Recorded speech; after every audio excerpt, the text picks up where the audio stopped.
Thank you for joining us for Turn the Page with Paige, brought to you by Southwestern Illinois College. I'm your host, Paige Hulsey.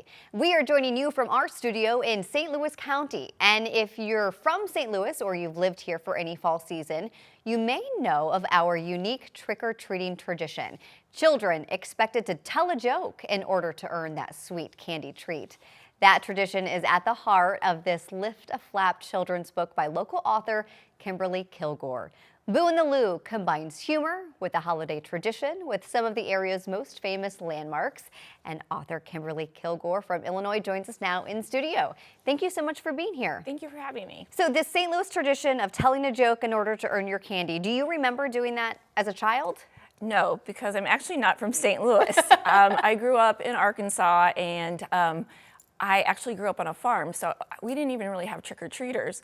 And so I was so excited when I moved to St. Louis and I lived in University City and to hand out candy. And so I was so excited. And then when the first kids came up and started talking about jokes, I had no idea what they were talking about. And then I took my stepdaughter trick-or-treating and the same thing. They're like, well, are you going to tell a joke? I'm like, okay. So, and that was before, cell phones.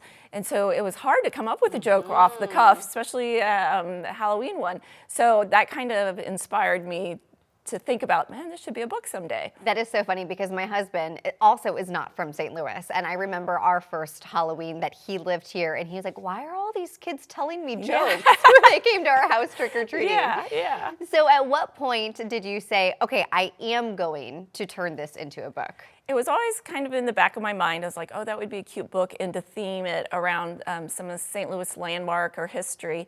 And then when my daughter was probably about 8 or 9, she was obsessed with telling knock-knock jokes all the time. She had the book of 1,000 jokes, and that's what we would do when she would go to bed at night. She would sit there and tell me jokes. She'd carry around the book.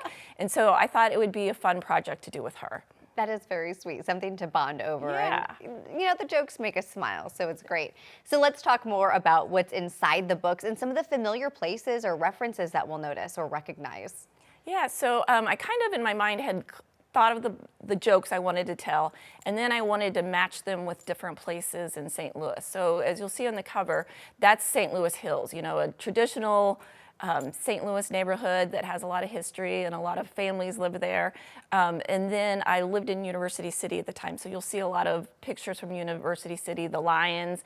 My first date with my husband was at Blueberry Hill, so that's also featured in the book. And so I just try to capture some of the different things. The last joke in the book is told at a house that has legal significance. I'm also a lawyer, and so I wanted to make sure that not only was diversity captured in the people in the book, but also in the story that's told.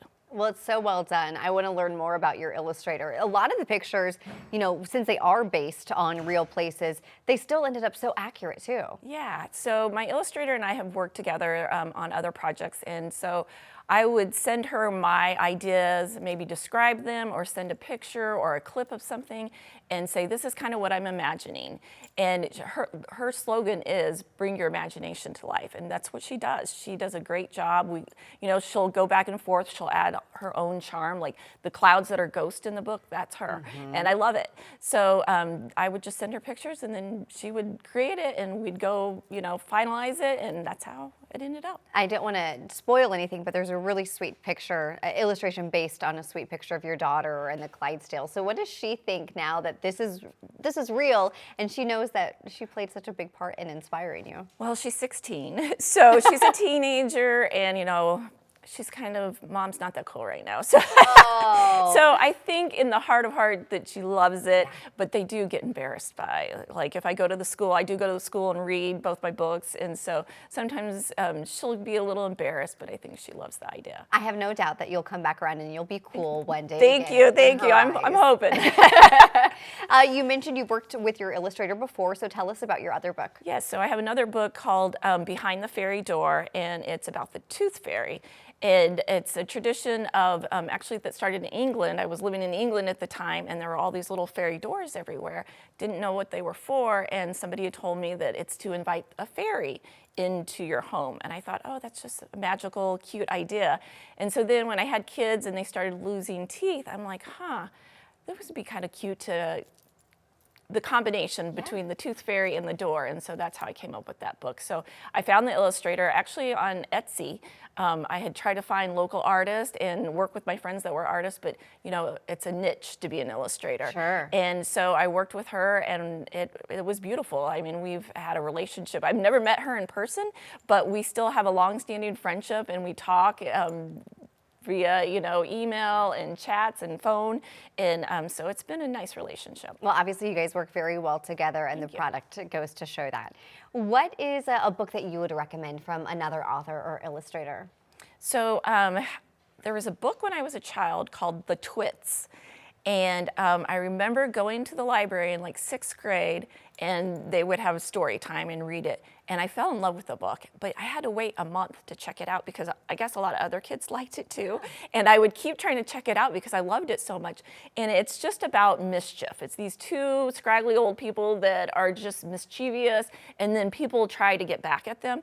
And I think I just love the mischievousness of it. And it's not a book you hear about a lot. No, so I think I would recommend that book. I'm going to go look it up right now. I All appreciate right. the recommendation. That's one reason I love to ask that question, which is normally the question we wrap up with. But today I'm going to put Kimberly on the spot here. Since you wrote a book about jokes and Halloween jokes, give me your best one. How do you make a Kleenex dance? How do you make a Kleenex dance? I don't know. Put a little boogie in it. Okay, that's one that's going to get the giggles, especially from the boys. Exactly, and that's the thing. It's kind of gross, but then it's also kind of cute. Yes, that's cute. Perfect. Well, thank you so much for sharing your book, and we get to share this little St. Louis tradition with even more people now. Yes, thank you. Congratulations on the beautiful story. Thank you so much for joining us today for Turn the Page with Paige. We hope to see you again soon.